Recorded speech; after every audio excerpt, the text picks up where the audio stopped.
Eastside Cafe is a community space that really provides a lot of the things that's bereft in our community, things that don't exist here.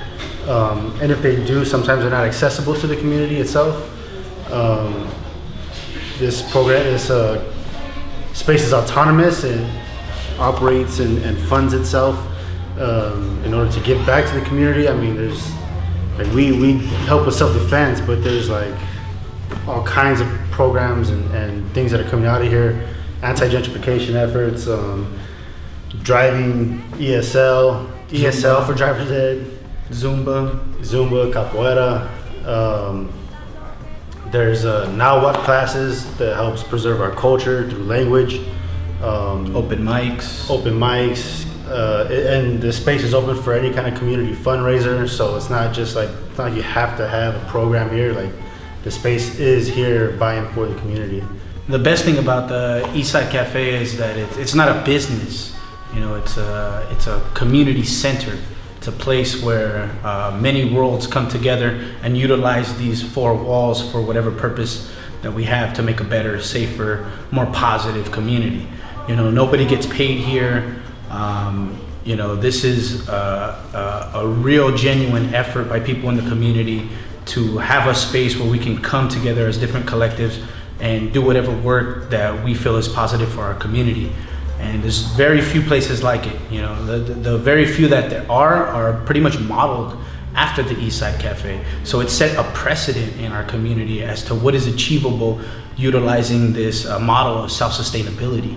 And that's why it's so important, because it serves as that one shining effort that we have in the Brown community that shows that something like this is possible. It is possible to create community cultural centers and have them operate solely on donations from the community based on the programming that is coming out of there, and not from big nonprofits or corporations or government entities to come in and help that, and then eventually start to control the vision and the direction of the space, right? The Eastside Cafe, because it's free from all of that, it determines itself, you know, what programs are coming to the community and what those programs look like.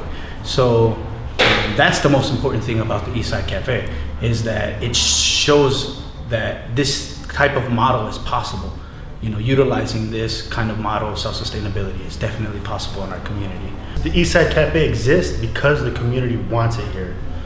The Eastside Cafe can't remain open if the community doesn't get involved and come here and run the programs and participate in the programs. If the community didn't want it here, it wouldn't be here, because the community are the people that are in here running the programs, are the ones that get to make the decisions about where it gets to go. Like Coach X was saying, you know, the community provides the vision, because the community are the ones that actually come here and utilize the space and make the space accessible to the rest of the community. The Eastside Cafe has been here for 15 years.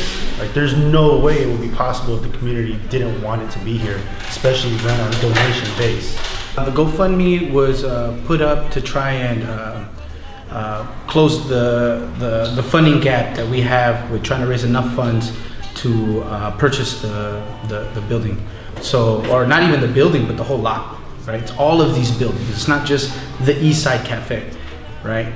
What's at risk is the liquor store next door, the upholstery shop, the barber shop, right? It's all these other buildings and businesses that are adjacent to the Eastside Cafe that are at risk also, right? It's not just losing the Eastside Cafe, but it's losing all these businesses that have been here for a very long time. So the GoFundMe is up so that different people from the community, you know, can contribute, you know, in whatever way they can, from small donations. I've seen, you know, people put up $5 donations, as high as like $1,000 donations, you know. So this is an opportunity for the community to come together and rally behind the Eastside Cafe and show their support for this kind of space and this kind of programming that comes out of here. It's something that's very, very unique, and I think the more people see what's going on here, the more that they're going to support it. And so the GoFundMe is up so that, you know, we as a community, collectively, you know, we run the Eastside Cafe. You know, it's for the community, by the community.